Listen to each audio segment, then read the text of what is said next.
In today's video, I'm going to teach you how to download Microsoft Authenticator on phone and step by step. By the end, you'll have the app installed and ready to help protect your accounts with an extra layer of security. Start by opening the Google Play Store on your Android phone.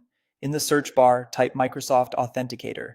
Look for the official app from Microsoft Corporation so you know you're getting the genuine version. Tap Install. The download only takes a moment, but if your connection is slow, using Wi-Fi can speed it up. If you see any prompts about storage or updates, go ahead and resolve those so the install completes smoothly.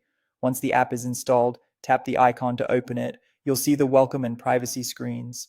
Review the privacy terms, then tap to agree so you can continue. You'll also be asked whether you want to share anonymous usage data to help improve the app. This is optional. It doesn't affect how the app works. Choose the option you prefer and proceed.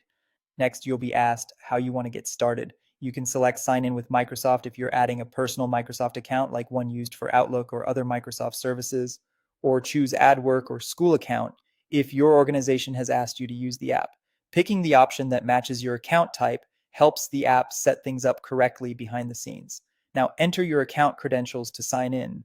If you're setting up two-factor authentication for a new website or a work account, you can also select Scan QR Code. That QR code usually appears on the website or account security page where you're enabling two-step verification. When you choose the scan option, the app may ask for camera permission.